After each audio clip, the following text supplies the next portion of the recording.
I grew up around the Tennessee area in the mid-90s. To call my area rural would have been a bit of an understatement. Dad was probably the only fella in a 20-mile radius that didn't own a farm, and that's because he was the town vet. He ran the local animal hospital, being the only certified animal doctor in the county. That meant he was away at all hours of the day and night. My mom died when I was very young, and Dad seemed to have taken it pretty hard. I can't remember seeing a picture of her until I was nearly grown, and Dad always said it was too hard to talk about her when I tried to ask him. I remember spending a lot of time with my grandma growing up, which is how I found the TV show in the first place. Grandma lived by herself on the property we lived on. I think technically the land was hers, but she let Dad have some of it to put a house on when he and Mom got married. If Dad had to leave suddenly or just go to work like regular, I would stay with Grandma, and she didn't seem to mind the company. There was always something to do at her house, and we would often spend the mornings picking berries or weeding the garden or tending the chickens that she kept for eggs and meat, and sometimes we would just walk around, and Grandma would show me certain plants and berries that were okay to eat or good for helping with ailments. After lunch, however, was when Grandma liked to watch her soaps, and that was a time when Grandma was not to be interrupted. I tried to watch them with her a few times, but they were pretty dull for a kid my age. I caught some of my grandma's side-eyed glances as I fidgeted and wiggled on the couch beside her, and while I was trying to be quiet, I could tell she was a little bit annoyed. It was hard for me to get into what they were talking about, and sometimes I just laid down and took a nap while she watched. One day, I came in to see that there was a little white TV sitting in the den, and asked her what it was for. "That is so you have something to watch while I'm watching my soaps.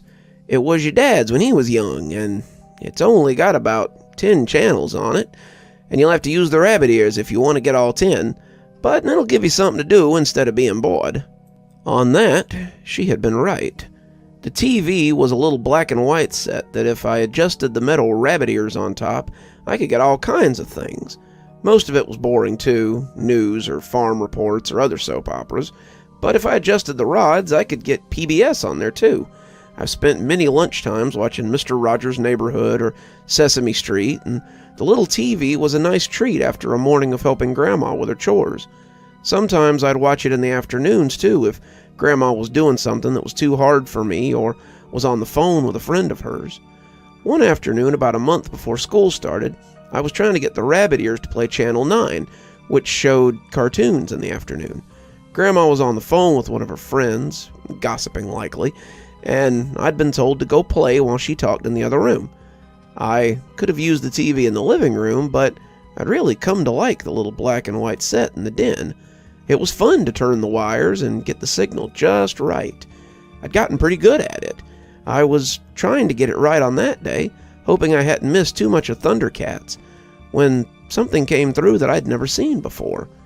It was a show with puppets, and it was definitely different from what I usually found on Channel 8. The puppets were singing a song about the sun and how its brightness was so good, and I decided to watch for a few minutes before trying to find my usual cartoons. I'd grown up in the South and knew a religious puppet show when I saw one. I'd grown up in the era of Gospel Bill Show and Colby's Clubhouse. Public access usually could be counted on to have a few others that were less fancy, and this one appeared to be in that vein. All the puppets looked like someone had bought them second-hand and dressed them in homemade clothes. They were interspersed with real kids and adults, and the host seemed to be a man in overalls with a wide-brimmed hat and a piece of straw in the corner of his mouth. He looked like he was running a country store, and as he wiped the counter, puppets and people came in looking for things. As the song about the sun ended, the camera opened back on the man wiping the counter, humming the same tune the kids had been singing. He looked up, surprised, and seemingly greeted me as if I'd walked in. "Well, hello! Welcome to Bright Farm. I'm Thomas. Welcome to my store. You look like you might be looking for something specific. I knew a man who was looking for something particular once. He found it in the Wonder Barn, where many miracles happen. His name was Joe, and here's his story of finding the light." I watched as a sad puppet cried over a gravestone. His son had died, and the puppet man fell into despair as he grieved for his lost boy. Over time, he found the farm and found that his son had been there. In the end, the puppet had embraced the floating ball of light that seemed to hover over the farm, and his frown had become a smile. The longer I watched, the less this seemed like your typical kid's puppet show. Usually the subject of Jesus or God would come up at least once, and the ball of bright light seemed to be what they were all talking about. As the story ended, Joe's wife came to visit them as her sad frown was also replaced by a smile. That's when all the puppets began to sing about embracing the light and surrendering to the bright.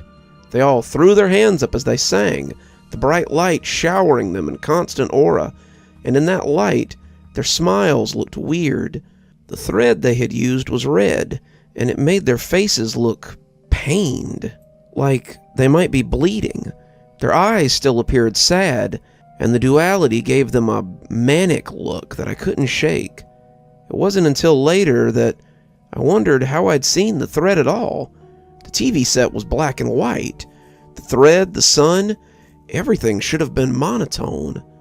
As the story ended, Thomas came back and said how wonderful it was to embrace the bright. You could embrace the bright too, you know? It's easy.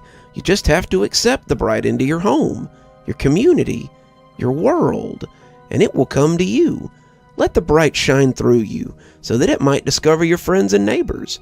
Let the bright bring joyful warmth to your community and discover what it's like to live in its warmth.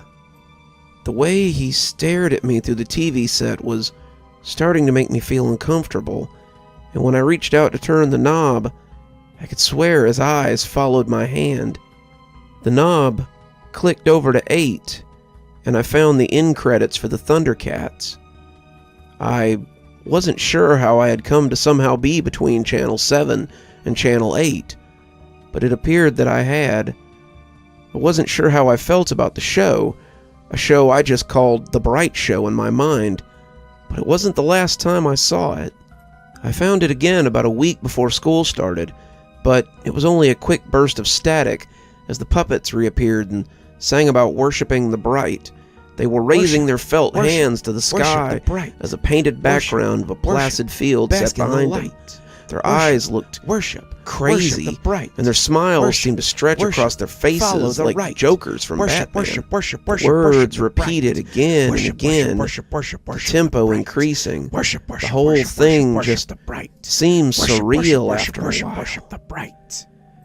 I finally turned the channel after some undeterminable amount of time, and the ensuing static made me feel less crazy. After that, I didn't see it again for a while. I'd started kindergarten in the fall, and my days were a little more organized after that. Grandma had kept me on a routine, but it was always one that matched what she was doing. Suddenly there was schoolwork and recess and new friends and a big playground, and I came home every day with a backpack of artwork and a body that was ready to drop. I napped some afternoons, but if I wasn't napping, I was probably watching TV in Grandma's living room. She hadn't usually used the TV in the afternoon, not until Wheel of Fortune came on, and I was free to watch whatever I wanted. My arms were too tired to fiddle with the rabbit ears, so I lay on the couch and watched my cartoons in color for a change. Then one afternoon, I came home to find Grandma watching something on the news. An oil tanker had gotten into an accident near our town and set some of the woods on fire. Grandma wanted to make sure that none of her friends or family were in danger, and she told me to go watch TV on the little set instead. She was on the phone with one of her gossip friends as she said it, and the two were chatting animatedly as I slunk off to the den. I was trying to find cartoons again, adjusting the wires so I could get the right channels, but when the singing began to crackle over the speakers, I knew I'd found that strange puppet show again. This time, as the static cleared and the picture came into focus, I saw the little card for Bright Farms appear from between some clouds before becoming the inside of the shop again. This time, however, there was a woman in a long dress wiping the counter instead of Thomas. She looked up as the camera panned in, and her face seemed to possess recognition, as if she knew the person approaching. "It's you! Good to see you again. I'm Miss Mary, and this is the general store. Thomas is out handling some things, so I'm in charge for a little bit. Sometimes we aren't sure we can handle things on our own, but with the Bright, all things are possible. Let's take a look at Micah, who isn't sure that she can handle her workload, until discovering her true calling with the Bright." The story was about a woman with a struggling business, but I was finding it hard to concentrate on the story. The woman presenting the tale was familiar somehow, though I didn't think I'd ever seen her. Her hair was pulled back into a bun of dark chestnut locks, and her smile reminded me of the puppets I sometimes saw after their smiles had been attached. The skin around the corners of her mouth was red and angry looking, but her smile was huge and inviting. The puppets and the stories suddenly meant very little, and I found myself waiting for the time I could see Miss Mary and hear her talk to me. I started tuning in more often after that, and I found Miss Mary behind the counter of the general store more often than not. Whatever business Thomas was on seemed to keep him away from the shop more and more. Miss Mary introduced stories about people who discovered their lives had little meaning, their problems had little meaning, and their pursuit had little meaning when they brought it before the Bright. People who lost children, treasures, opportunities, and everything in between found them inside the depths of the Wonder Barn. Miss Mary talked about giving yourself over to the Bright and letting it change you for the better, and I was entranced by the lovely voice of the new host. It was all so wonderful, until one day it all changed. One day, Miss Mary told a story that was very personal to her journey to the Bright, a story that someone heard who shouldn't have.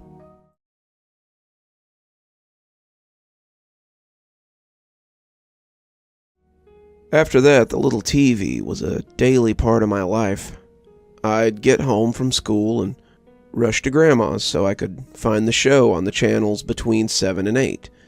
It didn't always work, and sometimes I had to content myself with other shows, but I started to notice that it didn't really have a set time that it came on.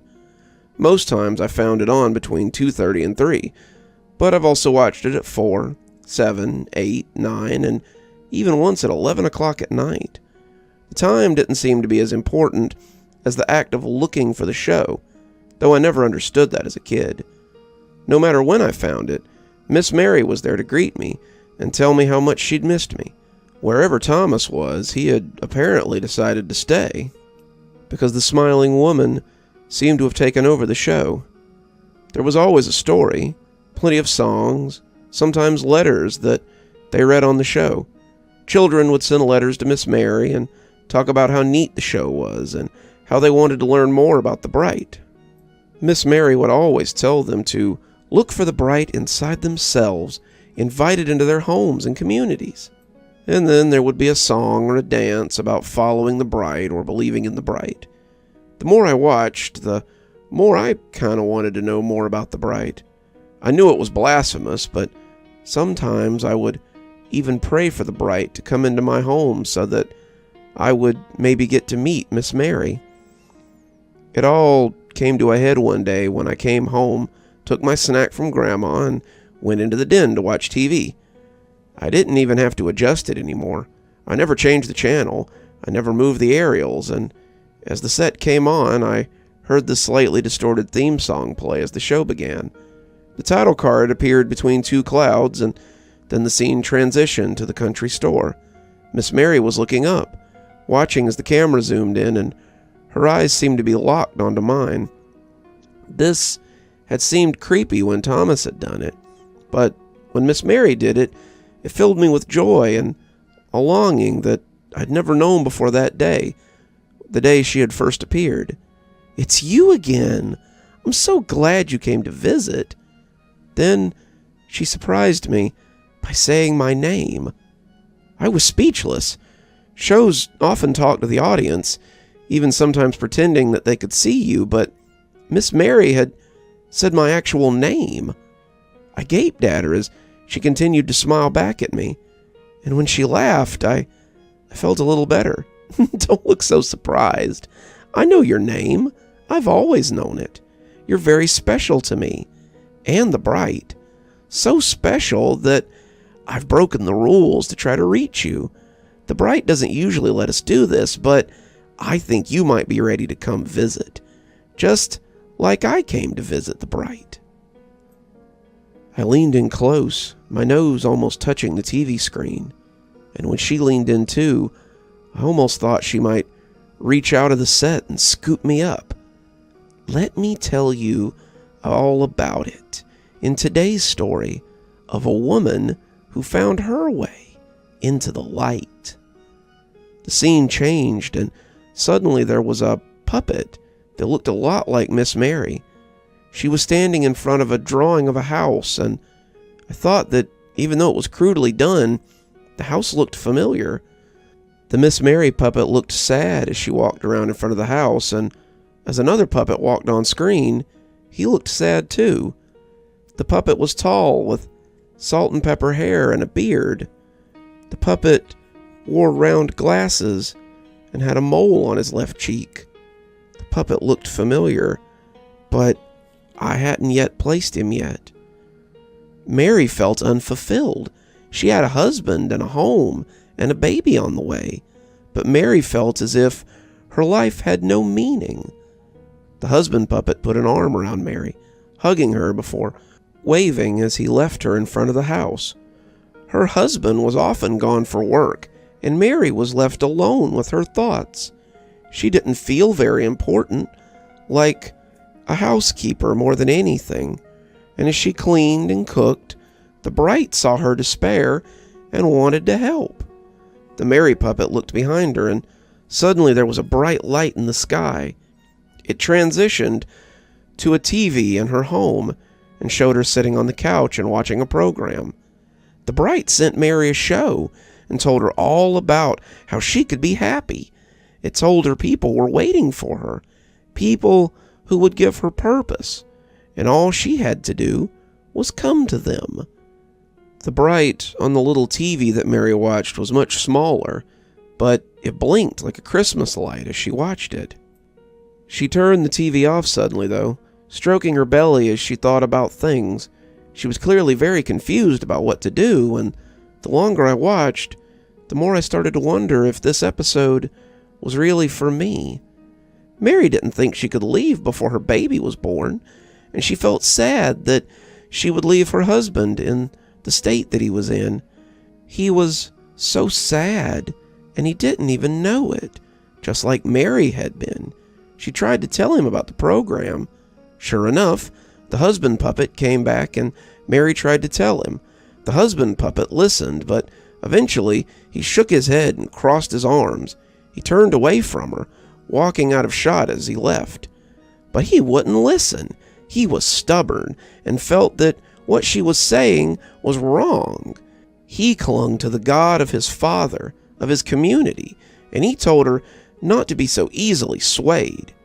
Mary thought that maybe she had been wrong and stopped letting the Bright into her home and into her heart.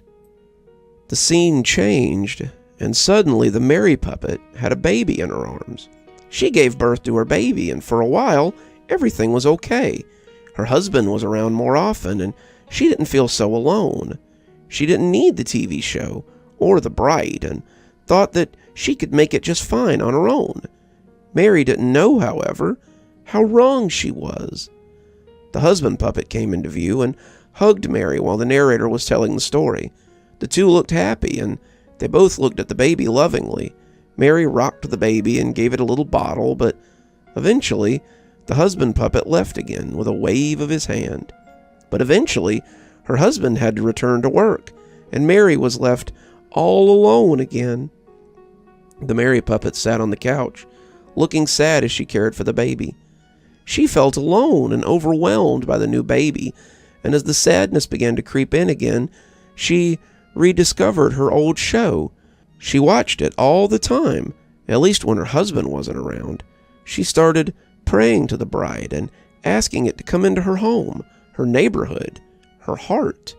She became a convert, but was unsure of how to continue. How do you worship with no church? How do you bask in the glow with no bright? Mary didn't know, but the bright did. Mary needed to go to the farm, where all things were possible. She needed to visit the Wonder Barn, see the bright chapel, and bask in the bright for herself. Mary got up to go, but her husband came back, and now he seemed mean. He pushed Mary down, taking the baby with him and locking her behind a door. The puppet sat down, her head against her knees, and appeared to cry. But Mary's husband didn't believe, and when she told him that she was going to the Bright Farm to be with her own kind, he took the baby from her and locked her in a bedroom. He thought that if she were separated from the show, she would come back to her senses. He didn't realize that the bright was inside her, and that it would show her the way. All at once, the bright was inside the room. A window appeared, and the puppet jumped from it and left the room, the bright close behind her. She walked and walked, but eventually she came to the farm, and lots of other smiling people came to greet her. They hugged her and celebrated her arrival, and all of them worshipped the bright together. Mary escaped, and after a long journey, she found her way to the Bright Farm. She met with Brother Thomas and the others who lived there, and they all worshipped and had fellowship with the bright together. Mary was sad to leave her baby, but she knew that if she served the bright, then one day her child would be returned to her. The puppet segment ended, and Miss Mary was back. She was staring much too intently at the screen, her smile looking raw as it spread from ear to ear. I wondered if she ever stopped smiling, but I had my answer when I looked into her eyes. Her eyes didn't look sad like the puppets had. Her eyes looked crazy, and as I watched, I saw they weren't as focused on me as they had been. They were focused over my shoulder, and I would soon learn why. "Hello, husband. Are you ready to embrace the bright? Are you ready to return my child to me? It isn't too late. You can still join me on the farm. You can still bask in the bright." I heard a noise, a soft negation from paralyzed lips, and turned to see my dad standing in the entrance to the den. He had the big leather bag in his hand that he used when he went to see his four-legged patients, and it made a heavy thump as it hit the floor. He stared at the woman for a long moment, and when he moved, it was like watching someone blink forward. He flipped the little table that the TV was on, and when it hit the ground, something inside it broke. The screen went dark, and the outer housing crackled. The image of the smiling woman was frozen there for several seconds before the static took it away. Grandma came in and asked what was wrong, and Dad started yelling at her. He said a lot of things I didn't understand. He asked her how she could let me watch the same filth that had taken away my mother. How could she be so careless as to let it pollute me as well? He yelled a lot, and most of it was scary, but not as scary as when he started crying. He fell to his knees in front of her, and suddenly he was loosing these hopeless, bellowing cries of pain. He wrapped his arm around her knees, crying like a giant child who's lost something dear to him, and Grandma just sank to her knees too as she patted his back and made soothing noises. I came to hug him too, wanting my dad to stop crying, and when he pulled me into his arms, I felt his tears on my shirt as he hugged me back. I wouldn't think about that show again for many years, and by then, Dad was beyond tears. He died when I was a senior in high school. I found him in his bed one morning, splayed out and staring at the ceiling. He was clutching his chest, his face a mask of fear, and I called the paramedics right away. There was nothing they could do. He'd been dead for hours, and I buried him long before I was ready to lose him. After the funeral, Grandma asked me to come over so she could tell me some things that Dad hadn't wanted me to know. She sat on the front porch so we could smoke, something I'd never seen her do before, but something she needed to do to get through this. "Your mother isn't dead. She fell in with a weird cult before you were born, and despite your dad's best efforts, he couldn't stop her from going to him. What he could do, though, was take you away from her and lock her in a bedroom in the hopes that she'd get over it. He hoped she would. He really loved your mom. But when he found out that she had gone out the window to be with him, it broke his heart. He told you that she died so you wouldn't go looking for her. He was afraid that you might get mixed up with that cult too, and then he'd have lost both of you." "Why tell me then?" I asked, the wind making the wind chimes jangle as we sat on the porch and felt the February cold sink into us. "'Cause you have a right to know. Your father's death was a surprise to everyone, including him, and I don't want to die without telling you. The truth may not set you free, but it's your truth to have, and keeping it from you won't make it any easier. Here," she said, taking something out of her shirt pocket and handing it to me. "It's the only picture of your mother I could find. It's a little old, 19 years old, I suppose, but it's the only one I have. She's pregnant with you in it. You can see the little—" "What? What's wrong, honey? You look like you've seen a ghost." Grandma was right. I had seen a ghost. The woman staring back at me in the picture was someone I hadn't seen in many years.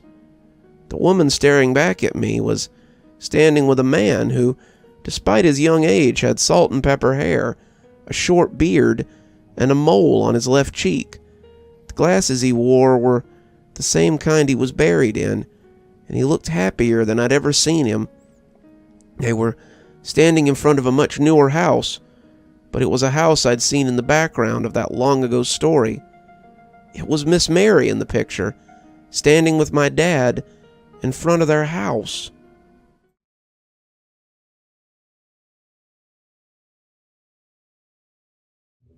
I started out like most people my age would, with a trip to Google.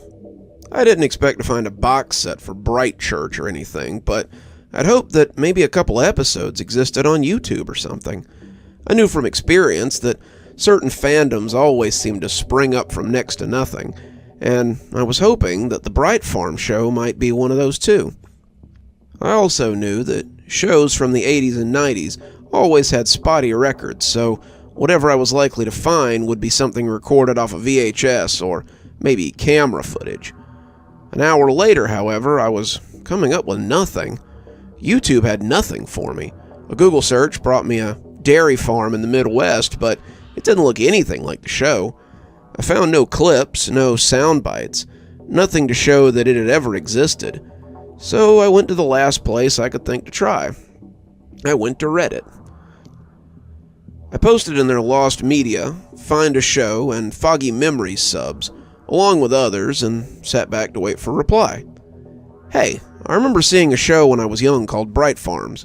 It was maybe religious, I think, but not the usual Baptist or Presbyterian access show. It had puppets and weird lessons that ultimately tried to lead people to the bright or something like that. I lived in Tennessee, and it came on either Channel 7 or Channel 8 on the old TV my grandma let me use. I sat for a while, doing other things as I waited for the replies, but it took a while for anyone to take notice. I was working from home at this time, the pandemic having recently sent most of us to work from home, and after a while, I'd almost forgotten about it. I was eating a little lunch about 5 hours later when I remembered the post and went to see if anyone had responded. There were several replies, but only a few that were helpful. Seemed I wasn't the only one who had seen the show. Bendross. Wasn't the host in a country store or something? He was an old McDonald kind of guy with suspenders and a big beard, right? I think his name was Tom or Tim. Me.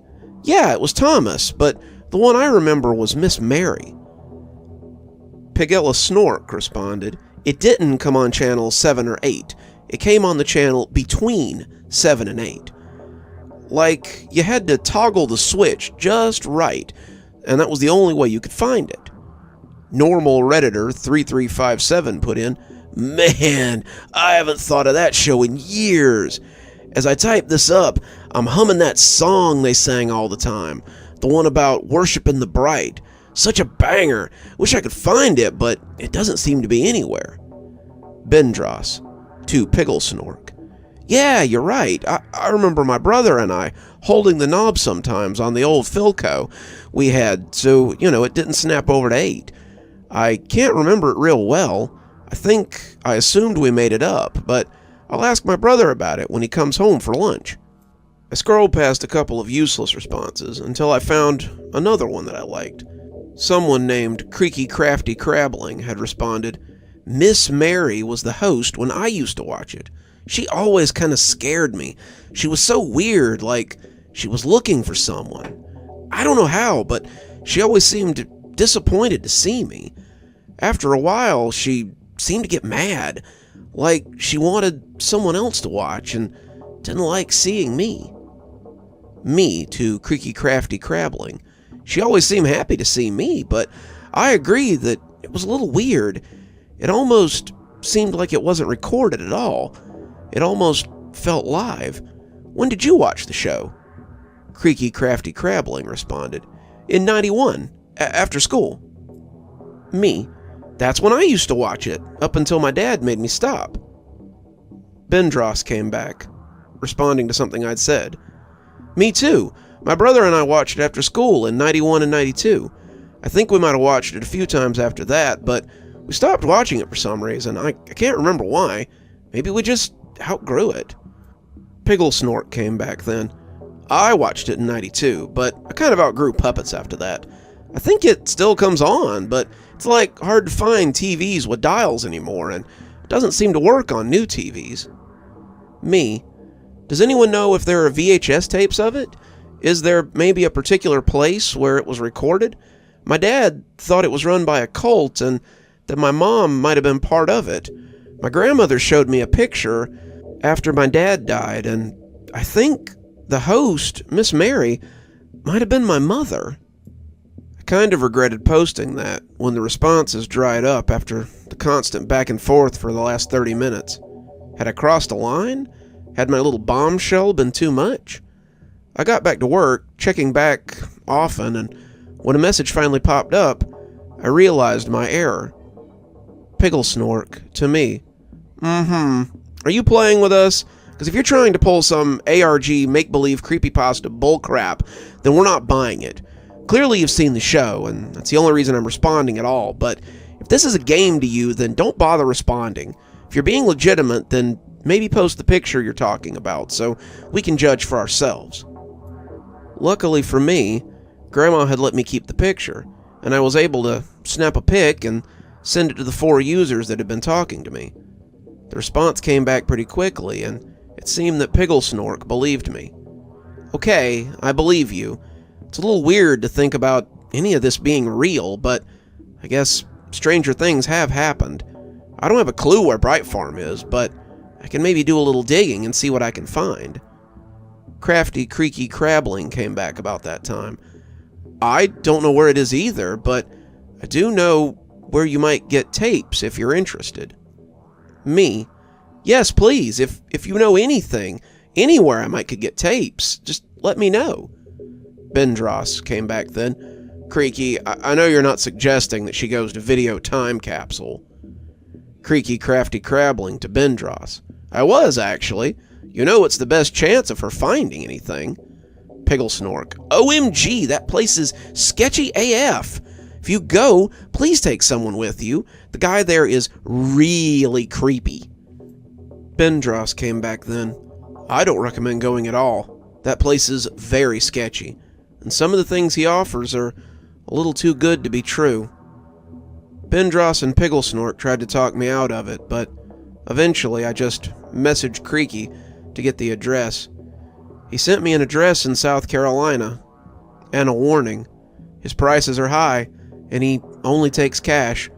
Make sure you bring enough to pay for what you're looking for. I sat there, looking at the address, wondering if this was the lead I'd been waiting for. I didn't know anyone who'd be willing to come with me, but the GPS says the store is an 8-hour drive from my house. It's the best lead I've had so far, and I feel like it's my best chance to find what I'm looking for. I went and talked to my grandma after that, and she looked worried. She's been supportive of me searching for my mom, but I can tell that the idea of me getting close to the Bright Church scares her. She remembers what it was like when Mom left, and she doesn't want to lose me too. I'll help you any way I can, kiddo, but I really hope you aren't getting in over your head.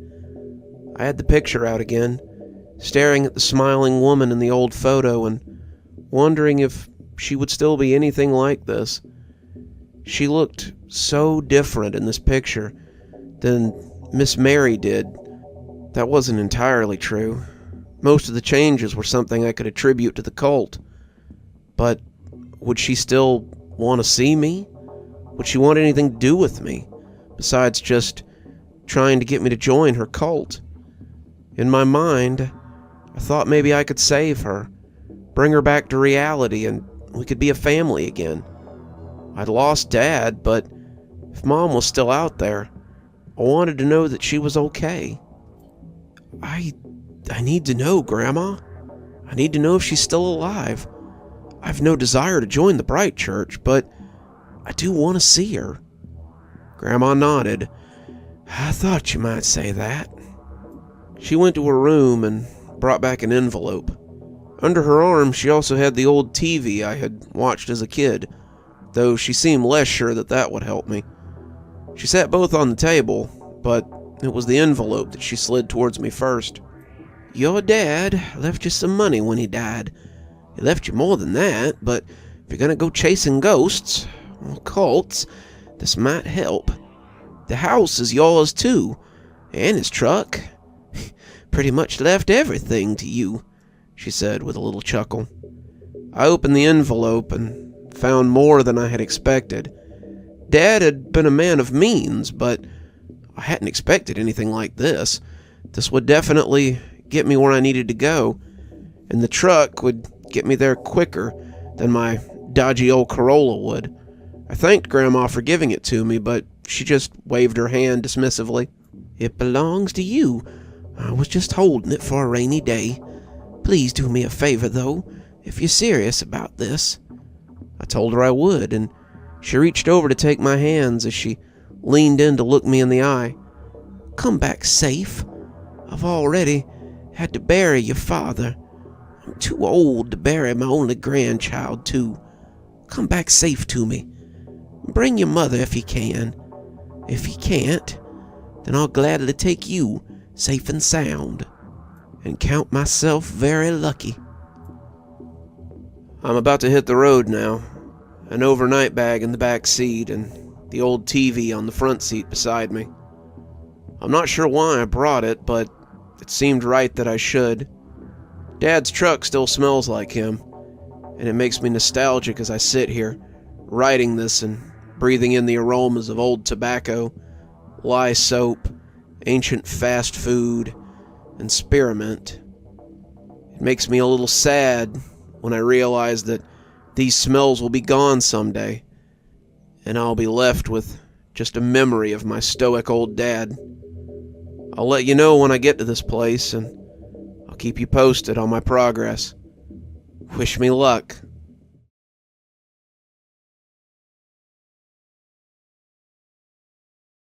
When I pulled up outside the shop, I had to recheck my directions to make sure I was in the right place.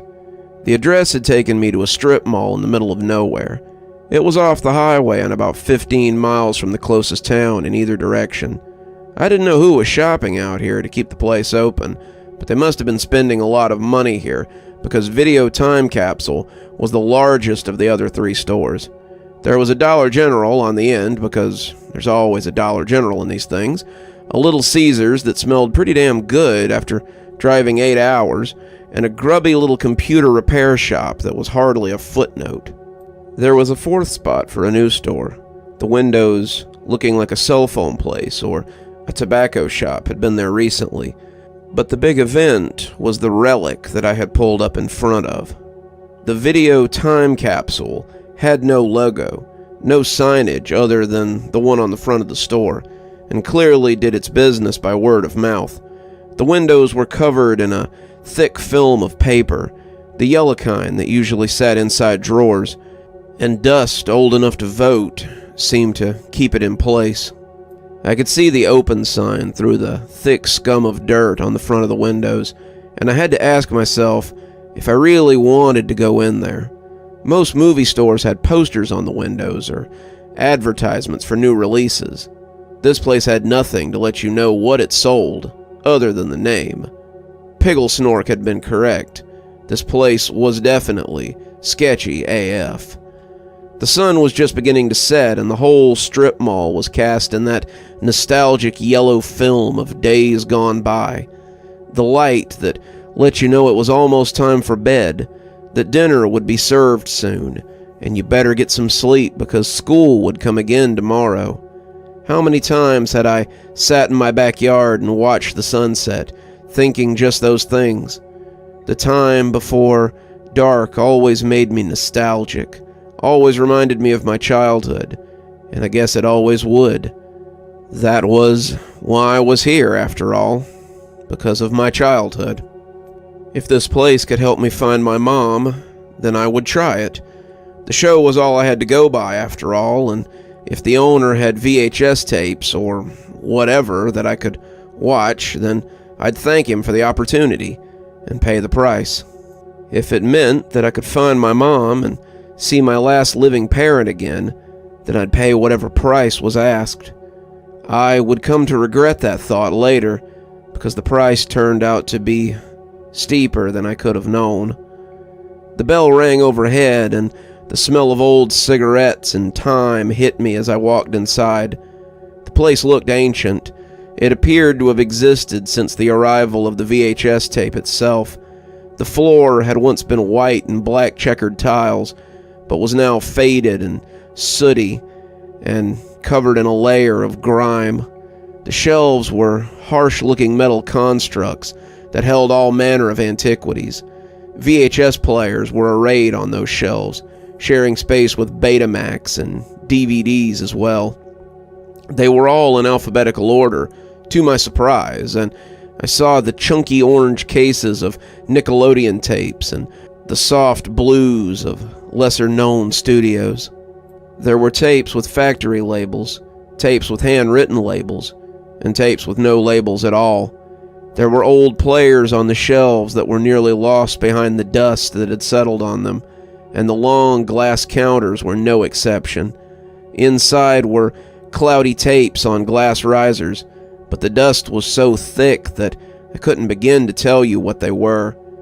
The fluorescents overhead crackled and popped like they might go out at any minute, and the stuttering bulbs seemed to lead me to the register. If the shop was a mess, then the register was the eye of the garbage storm. A rotund man sat behind the counter, watching an ancient TV that was laughing mechanically. Whatever was playing out cast his doughy face in an eerie refrain. He was balding, the hair that had retreated down the back of his head having been scooped into a greasy ponytail. He wore smeary glasses, his eyes goggling through them like he might be blind if he were to lose them. He was wearing a t-shirt that looked barely capable of containing his bosom, and he looked up at me with a distinct lack of concern for much of anything. He knew how he looked, he was aware how he came off, but this was his world, and I could like it, or leave it. "What brings you in?" he said by way of greeting. I was told you might have something that I was looking for." He smiled, showing a mouthful of cigarette-stained teeth. "That's what I'm here for. What exactly are you seeking?" It was a public access show from the 90s in the North Tennessee area, but I guess it could have been in other places. He'd opened his laptop as I spoke, scrubbing the mouse over the filthy pad. Yeah, but what's the name?" I licked my lips hesitantly. "Bright Access?" Even in the buttery light of an episode that I was pretty sure was Frasier, I could see the man pale. "No," he said, shutting the laptop hard enough to rattle the glass. I was confused. No? No, he said again, crossing his arms. I stood there, shuffling the dust as I waited for him to elaborate, but he seemed unwilling.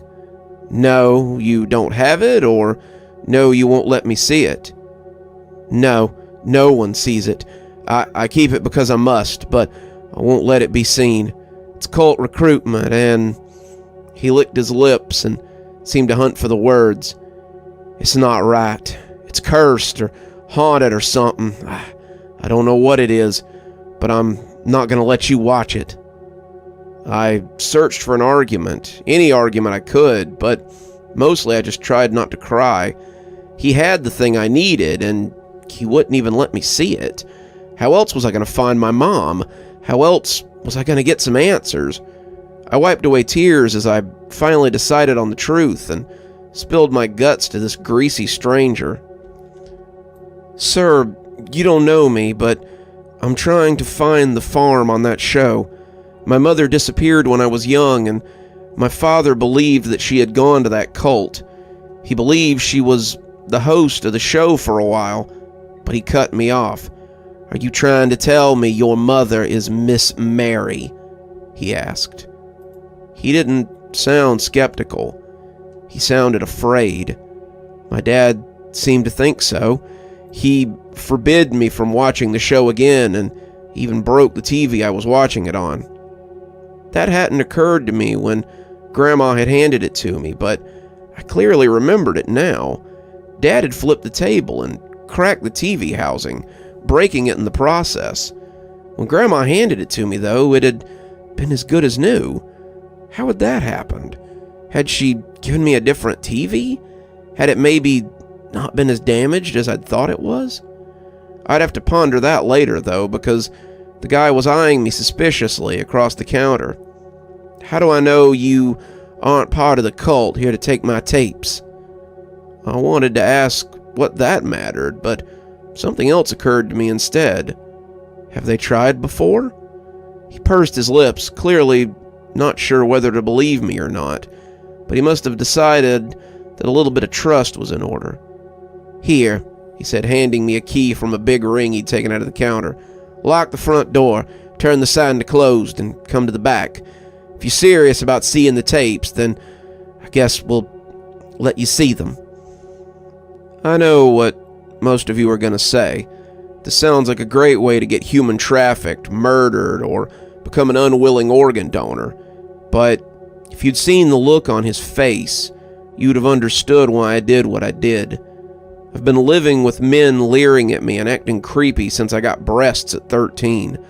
The look on this pudgy bottom dweller's face, however, wasn't an internal discussion on whether he could knock me out and drag me off somewhere. Honestly, he looked like someone who was afraid to discover whether the scratching under his bed was a stowaway cat or a real monster. He led me into the back of the store when I brought him the keys back, but before that, he held out a greasy hand and reminded me of his fee. 15, he said, his sausage fingers wiggling impatiently. Not a penny less. My eyes got big. Just to see it? Yes, not even sure you'll be able to, and if that's the case, then I'll give you your money back. But I could be in a lot of trouble if Bright Church ever thought I had recorded a copy of this. So, yeah, $1,500 in cash. Or you go back to your car and go back to pretending that these plates don't exist. The word plates kind of threw me off, but I was determined to see no matter what. Like I said, I had some money put aside that had come from my dad's inheritance, and $1,500 wouldn't cut into it too badly. I pulled a wad of cash out of my pocket and counted him out 15 $100 bills. Before slapping it into his hand, however, I held on to it and did my best to give him a mean look. This better be worth it, I growled, before finally letting the money slap onto his palm. To his credit, he didn't count it in front of me. We walked into the back, and I saw that the front, as dusty and sloppy as it was immaculate by comparison. The back was teetering piles of VHS tapes, dusty jewel cases of DVDs stacked floor to ceiling, and several large filing cabinets stuffed into corners to rot. The lights were covered in thick cobwebs, and they buzzed in a way that made me think they might disintegrate at any moment. Amidst it all was a TV on one of those wheelie stands that you always saw them push into your classroom when it was time to watch a movie. The underside a mess of players that jockeyed for dominance. The TV was on and showing Snow, looking like a crouched monster just waiting to be awakened. My guide went over to one of the cabinets and fumbled around inside before pulling out a supersized DVD. I understood now why he'd called it a plate. The thing was a little smaller than a manhole cover, and it looked like a frisbee from the 1970s. It glittered in the poor light, sending rainbows shifting across the ceiling, and I was mesmerized by it as I walked over to the TV. "What the heck is that?" "Laserdisc," he said, blowing some of the dust off. "Believe it or not, these things were going to revolutionize the industry. It's a shame they were so expensive to produce." He knelt down in front of the cart, and after putting the disc under his arm, he took out a player that I had never seen before. "Why would a cult put their show on something like that?" I asked. "Oh, they didn't. We did." "We?" "The members of the Society for Digital Preservation. The SDP has been aware of Bright Farms and shows like it for a long time. There are shows that defy normal means of capture and archival. So, you have to get creative. We couldn't capture digital signals on VHS or Betamax, so, after some tinkering, we set up one of these old Laserdisc players to record and managed to get a solid recording on one. They were expensive to produce, but once the industry tanked, you couldn't give them away. I had about a dozen of these blank discs, so we figured it was worth a shot." The screen went dark for a moment as he got the chords just right, but before he put the disc in, he looked back at me as if to ask if I was sure I wanted to do this. "Fair warning, you may not be able to see anything. The show appears as static or snow sometimes, but if you've seen it before, then it shouldn't be a problem. If you can see it, you should know it's likely to get strange." "How strange?" I asked. "The recording was made on June 3rd, 1999, but the episode we recorded isn't what it always seems to be. It's possible that you'll see and hear any number of things. Some of them may be bad. You sure you still want this?" I wasn't, but I nodded anyway, and he pushed play on the player before moving towards the door faster than I would have thought him capable. "Aren't you staying?" I called at him, confused by his sudden retreat. "Absolutely not. She was not pleased to see me the last time I watched it." "Who?" But I turned back to the screen as the opening song began to play. It panned in on the country store, the idyllic valley looking just as I had thought it would. As we entered the store, I saw Miss Mary busily wiping the counter as she went about her tasks. She hadn't noticed me yet, but as she looked up into the camera, her face split into a grin of surprise and joy that was more than a little infectious. "It's you! Welcome back, my dear.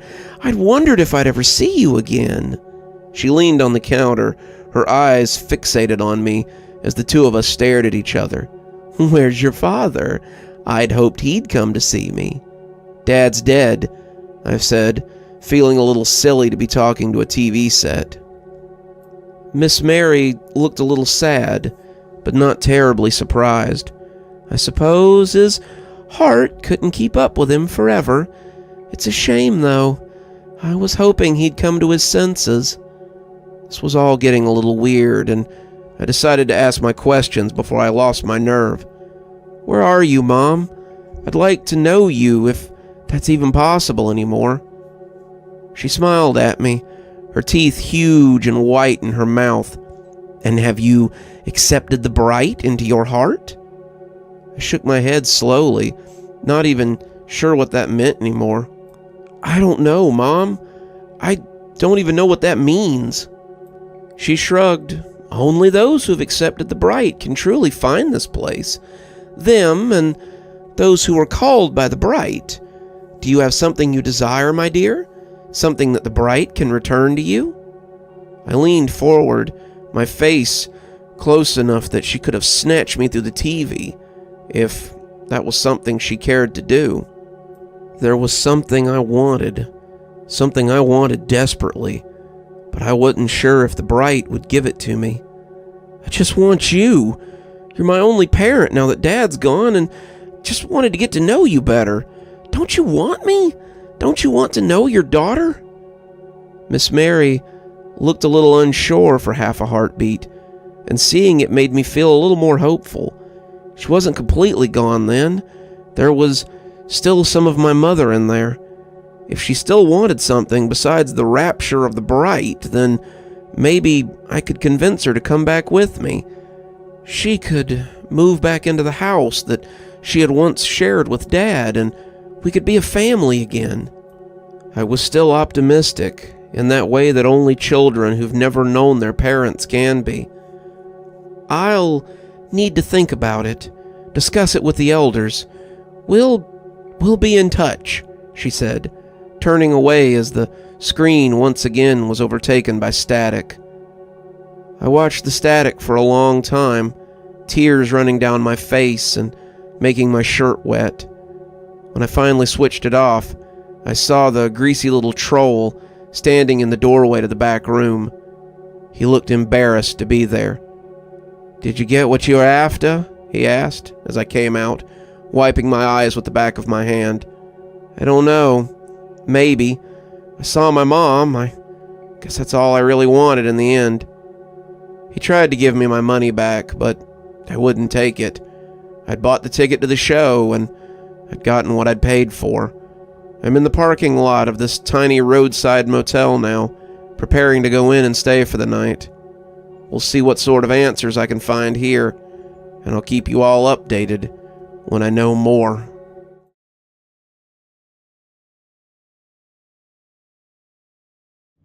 I was just starting to nod off when I saw the sign for the Jet Set Motel. We were nowhere near an airport, and I couldn't imagine a lot of jet setting taking place off a lonely strip of highway like this. But beggars couldn't be choosers. From the passenger seat, the TV looked at me accusingly, and I tried to keep my eyes off of it. The last thing I needed was to pass out or focus too long on what definitely couldn't be in the glass bowl of the set and get plowed into by a semi. I had just dropped quite a lot of money for a momentary glimpse of a woman I had never met, and now I had more questions than answers. She had said that only those who had accepted the Bright could find the place, but that those who wanted something could also discover the farm. I did want something, but finding it that way seemed like exactly how she had become trapped there. I didn't want to be a permanent resident of the farm, and I was honestly just hoping to leave with my mom if, or when, I could convince her to leave with me. Seemed more likely that I'd be another case of cult indoctrination. I glanced to the side again, the reflection of the glass making me think that something was going on within that dusty ball. It almost seemed like sometimes there was something more than dust in that glass eye, but I was plowing up the 4-lane interstate without much ability to stare at it too often. It almost seemed like something was peeking from within that space, but that shouldn't have been possible with the outlet unplugged. It should have been impossible after it was smashed too, but I don't want to consider that too much. It started raining just as darkness fell, and the gentle patter was making it even harder to stay awake. When the sign for the Jet Set Motel appeared like a beacon on the horizon, I suddenly didn't care how many stains it had in the room, or how many bed bugs were in the mattress. It was either stay there, or stop in the parking lot and ask if I could nap in my truck, 'cause I was spent. I pulled in, seeing the sign for free HBO and continental breakfast. and feeling hopeful. Stumbling in out of the rain, however, my spirits were dampened as I saw the owner. He reminded me a lot of the guy who owned the video store, though I doubted I would get the same level of understanding from this one.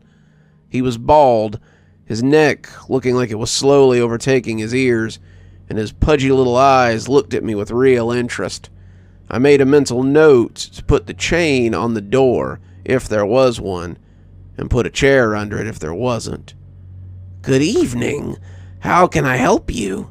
he said, turning away from whatever sitcom he'd been watching on his little TV. "I just need a room for the night," I told him, watching him roll ponderously to the little chart by the desk. There were 8 different rooms, each of them represented by a box on the laminated placemat that represented the layout. 2 of them were X'd out, but most of them were free. He poked his tongue out between his teeth as he looked at it, finally tapping the closest one to the check-in hut. "I can give you this one. It's the closest walk through the rain." Something told me I didn't want to be any closer to this building than I could help, and I asked if 8 was available. Through some stroke of foresight, I'd parked down by 7, and I could argue it was closer to my vehicle. He nodded with no real enthusiasm and said that he could rent me that one for $50 a night. Seemed a little steep for a rat trap motel off the interstate, but I could afford it.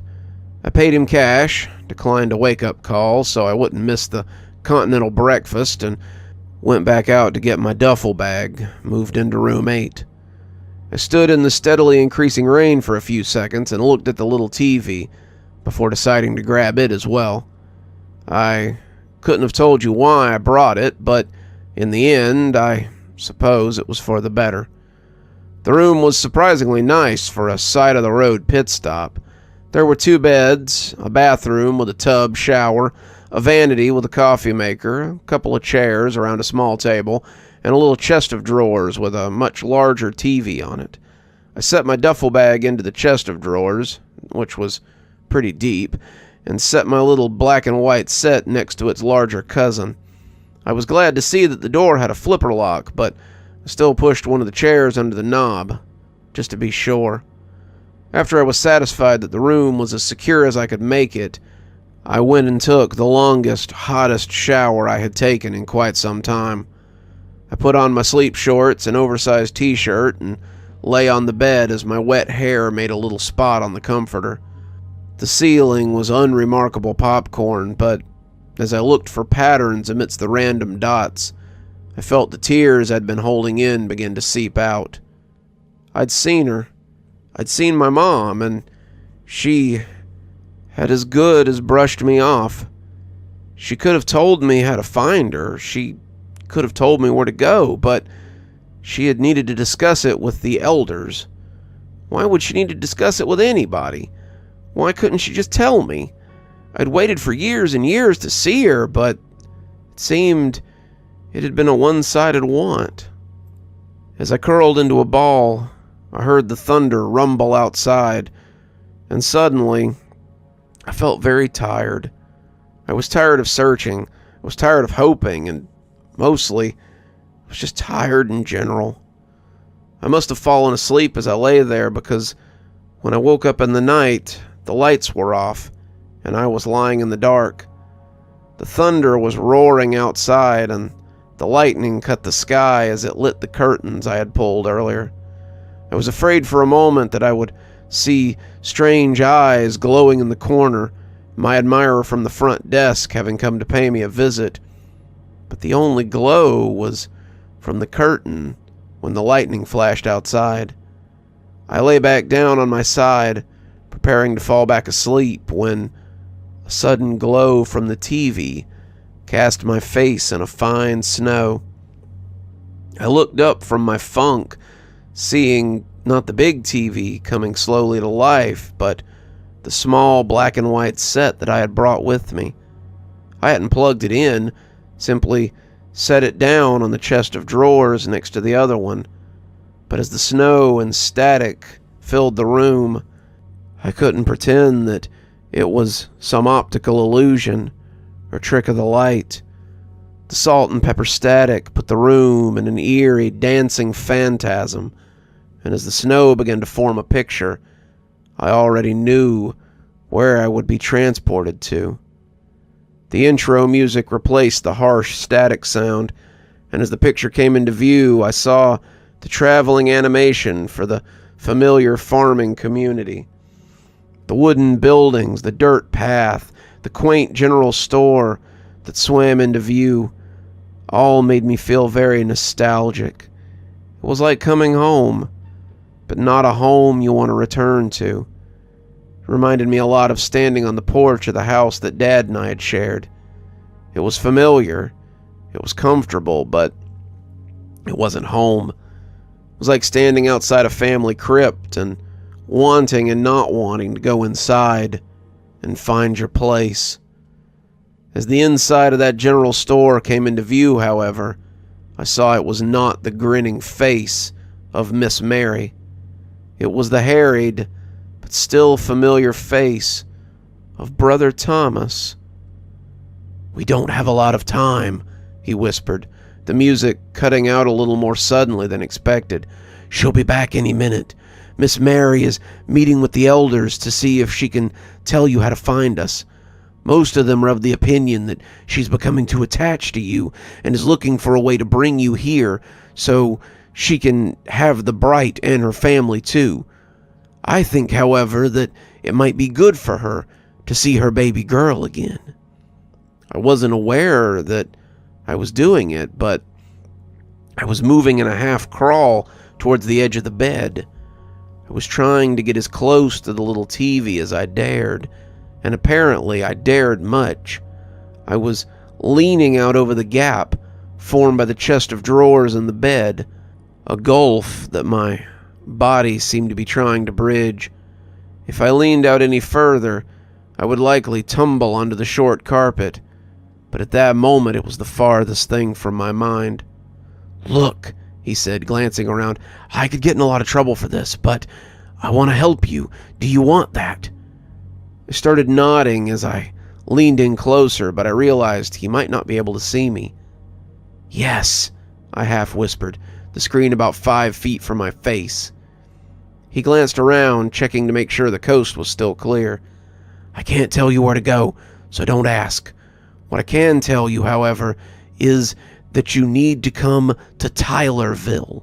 It's close, but not so close that they can say I gave you directions. If you're looking for the way, start with Tylerville." I heard something then, a bell ringing maybe, and he ducked behind the shelf as the camera followed him. "I don't have much time. If you want answers, then come to Tylerville. You're a smart girl. I know you'll find your way here."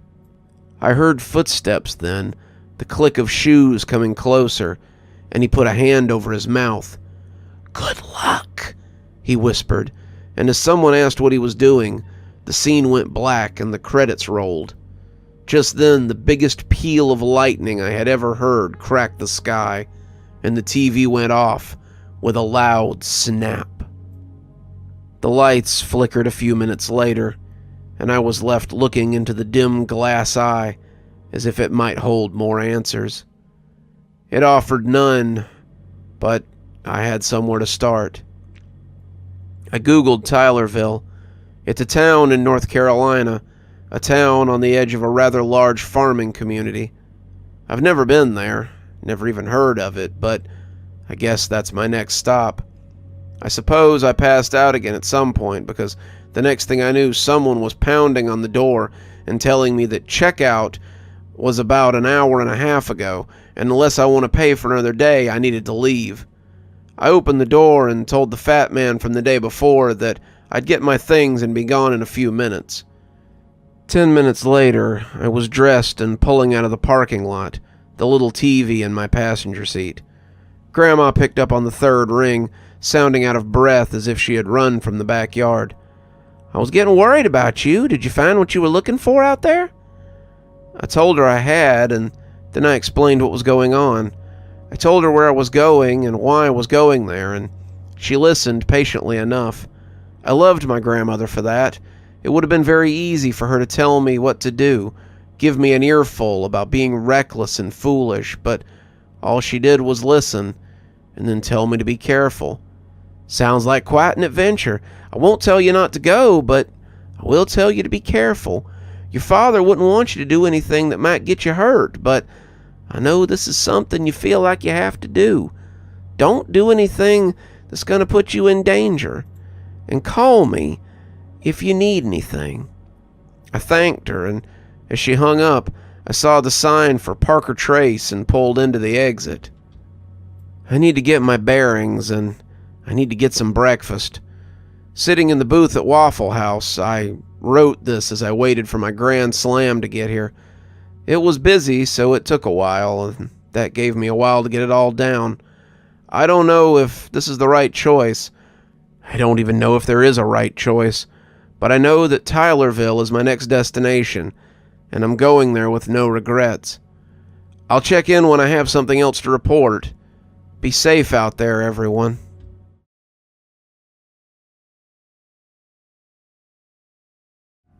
I don't know what I was expecting when I started my trip to Tylerville, but it was not what I thought I would find when I got there. I did some research as I sat in the booth at Waffle House. Between mouthfuls of waffle and bacon, I studied the place I was getting ready to set out to. Tylerville, established in 1890, was a farming community. It had a small main street, a drive-in movie theater, and a bowling alley where someone who was a big deal on the pro circuit had started his career. Mostly, what it had was cows, farms, and a lot of weird stories. Tylerville had become something of a black spot, and it was believed that a cult had taken over the town. The articles talked about some kind of incident that had happened in 2018, in which the townspeople had been slowly integrated into a nameless religion that had made the town its home. The town's population had dwindled significantly, and now most of the farms were worked by, and I almost choked on my waffle when I read the name, Bright Church. I looked at the name for a few minutes, making sure I wasn't imagining it, and when the waitress asked me if I was okay, I told her I'd just seen something that had startled me, and she snorted. "You kids and those phones, it's a wonder you don't see more startling things than that." She left with her coffee pot, and I kept reading. Sounded like Bright Church had some of the farms in the area under their thumb already, and the town itself was likely under its control too. I would have to be careful if I went there asking questions, and I decided that it might be best if I prepared for the worst. I finished up my meal, leaving a tip that made the waitress purse her lips, and got back on the road. Tylerville was about 3 hours from here, and when I stopped to gas up, I found myself thinking about the pictures that I'd seen in the place. It was very picturesque, a little middle American town that was probably as dependent on the crops coming in on time as the farmers were. I thought about how there was likely to be a farmer's market right on Main Street, and how in the fall there would be pumpkin patches and harvest festivals. The women probably didn't wear homespun dresses, and the gentlemen probably didn't wear suspenders and wide-brimmed hats, but they might. I reminded myself that this was a cult town, like that one in California run by the Indian guy, or the one with the yellow delis in them. It was possible that I would be marked as an outsider when I arrived. It was also possible that it would be a shell of its former self, and that I'd have to walk through a ghost town if the roads were bad. I thought about a spooky town full of shadows and strange people, and it gave me a shudder. I'd be going either way. I needed to get my answers, but I really wished I had a gun or something in case things got bad. I had a knife under the seat, a long one for hunting, but I would have felt better with a gun. I shook it off. I was probably being silly. The people I had always seen on the Bright Farm show had been Amish-looking, and I suppose that they would have implemented that kind of dress code onto the people of the town. I switched on the radio after driving for a bit, wanting to think about something else beyond the mystery of Tylerville. Turns out, that wasn't going to happen. "Hello, friends. Brother Thomas here with Bright Farm. The truck honked at me as I swerved into the other lane, and I evened out as the surprise passed. They were a big business around here, I supposed, so of course there would be commercials. Are you looking for quality? You looking for a brand you can trust? Then put your trust into Bright Farms brand milk. Here at Bright Farms, we have the happiest cows and the cleanest grass for our cows to produce the best milk for your table. Looking for eggs? Then look no further than Bright Label for your breakfast needs. Bacon, sausage, juice. We've got everything for your table. Everything. It was strange to hear the voice that had told me to hurry a few hours ago, selling milk and eggs, but I knew that Brother Tyler had been a big part of the church. After all, they'd let him host the show, so why wouldn't they let him sell their milk and eggs and stuff? I felt like I was forcing myself not to hyperventilate, and the strangeness of the situation only got weirder the longer it went on. Are you looking for something particular? Someone particular? Are you still looking for your mother, Angel? A car behind me let out a long, low honk as I slammed on the brakes. Luckily, I was on a 4-lane road in some backwood bypass, because if I had been on the highway, I would have probably caused a major accident. I managed to pull over, getting some dirty looks from the cars behind me as they sped off. I was actually hyperventilating now, not sure what to make of all this. None of them had ever used my name before. They usually just called me Dear, but Brother Thomas had just used my real name. Don't get into an accident when you're so close to the answers you want. She's here, Angel. She's here, and all you have to do is find her. Well, that's not all you have to do, but I'm sure you'll figure that out once you get here. You're still coming, aren't you? I nodded, but realized he probably couldn't see that. Yes, I responded, a little impressed by how little my voice shook. Fantastic! I'm sure you'll get a warm reception in Tylerville. See you soon. The channel was static as I tried to catch my breath, and when I finally felt safe to drive again, I pulled back onto the road. It was another hour before I saw the sign for Tylerville. Tylerville, 60 miles. It couldn't be that remote if they still had road signs up, right? I started to wonder what it would look like as I drove closer to Tylerville. The pictures online had looked very nice, very folksy. They had also looked familiar, though I couldn't say why. It felt like I had been to Tylerville before. It was a fuzzy memory, like when you remember going somewhere as a baby, but I certainly remembered some of the town, despite having never been there. When it came into view, I saw it first from the top of the hill. Tylerville was no militia camp, no cult indoctrination horror town. It was beautiful. Tylerville looked like a postcard that you find at any Midwestern gift shop. The buildings were mostly brick and wood, the roofs slated or metal, and in the center of the town was a building with a big clock tower jutting out of it. Even from here, I could see people milling about on the street, going about their day-to-day lives below me. It looked peaceful down there, a place I might like to live.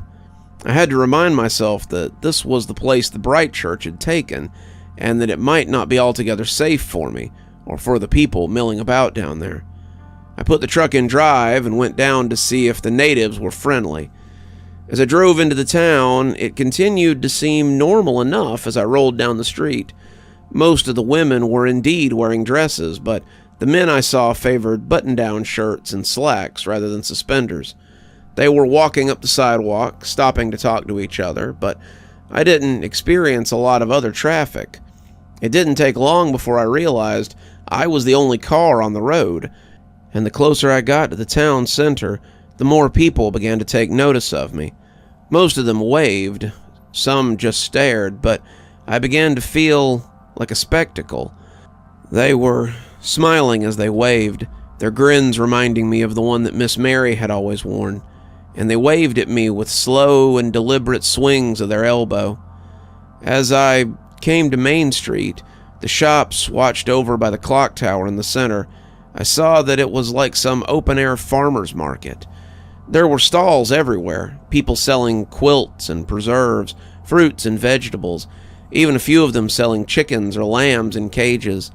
The people buying were the ones dressed in slacks, but the ones selling had an old-world look to them. These were the ones in suspenders and homespun dresses, and they looked more like the people I had seen on the show when I was a kid. Something else I realized, though there was no way it could have been. Tylerville was the town they sometimes visited for certain segments of the show. Miss Mary or Brother Thomas would sometimes go into town to talk to people, a mechanic or a policeman or someone, and Tylerville was an exact replica of that town. I didn't know how that could be. Tylerville had only existed in this capacity for a few years. The Google search had said as much, but that didn't change the fact. The little brick police station, its bricks painted white and black, the market stalls in the park at the center of town, the mechanic shop I had passed with the flapping sign that read Docks. It was all from the show. I didn't know if the church had changed the town to reflect the show, or if the town had just been a dead ringer, but I knew it was the same. I parked my truck and decided to head out and try to get some answers. "Excuse me," I asked as I approached one of the booths selling jam. "Well, hello, young lady. Would you like some jam? I have blackberry, blueberry, strawberry, peach. Actually, I was hoping you could give me some directions. I'm trying to find Bright Farm, but I don't know where I can find it." The woman at the booth continued to smile unnaturally, looking as if she hadn't heard what I had asked. Her dress looked like she'd made it out of curtains, and it was complete with a bonnet that looked like something off of one of the dolls I had had when I was a kid. I couldn't tell if she was old or just bent, but she didn't seem too worried about that either. "Here, try some of these preserves. One taste and you'll want a dozen jars to take home with you."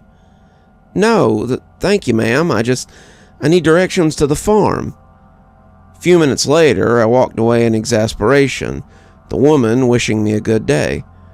It was like that everywhere I went. Every booth I stopped at held polite people, but they were only interested in hawking their wares and not in helping me find Bright Farm. It honestly seemed like they were intentionally changing the subject whenever I brought it up, and I wondered if this was what Thomas had been talking about when he said that getting here wasn't the only thing I would have to do. Was part of the journey trying to decipher their words or make them tell me what I wanted to know? I decided finally that I would just go to City Hall and have them tell me which farm was owned by the Bright Church. They would still have to file permits and things, and I could get what I wanted if I asked them there. I was walking across the lawn, heading for the building under the clock tower, when I saw someone backing up to my truck. It was a tow truck, and it was pulling away with it as I ran, waving my hands. The cop was another smiling fellow, writing something on a notepad as I came up to ask him what was going on. "I'm very sorry, miss. You were parked in a no parking zone. I had to tow your vehicle. Don't worry, it's going to impound. You can pick it up there." I looked around, not seeing any sign that said anything about a no parking zone, and when he handed me the ticket, he tipped his hat and gave me a good day. I snorted when I looked down at it, seeing it was for $50. I hadn't seen a ticket under $100 in so long that it was almost as jarring as the towing itself. Whatever, I thought, I'd just go down to the sheriff's office and get my truck back. I was walking down the sidewalk when someone came out of an alley and began walking towards me. He didn't look like the rest of them, and that drew my eye immediately. He was wearing a hoodie, and though I couldn't see his shirt, his pants were pajama material, favored by those in scrubs. They were dirty, the cuffs muddy as they hung around his slip-on shoes. His head was down, but it was pretty clear that I was his intended target. When he came even, he spun suddenly, so we were walking side by side, and spoke quietly to me from beneath his hood. "You're in danger. You need to come with me before they take you off the street." "I'm sorry," I said. not quite understanding. "You are in danger. Outsiders aren't permitted to walk freely for long, and you've walked longer than most." "I'm just going to the sheriff's office to get my truck," I told him, not sure why I was telling him anything, but suddenly feeling very nervous. "Trust me," he said, and I saw a pair of uniformed officers round the corner as he began. "If you go into the police station, you'll never come out again. Come with me if you want to be in your right mind when they take you to Bright Farm, if that's still your intention." "How did you—" I started, but he suddenly cut right down the same alley he had come out of, and I was left to either follow him or not. Excuse me, miss," one of the officers said. "We need you to—" I broke and ran before I could think better of it, following the man as he fled from the cops who had suddenly come after us. They broke off chase a handful of turns later, and I was left hoping that I had made the right choice as I followed my unknown savior.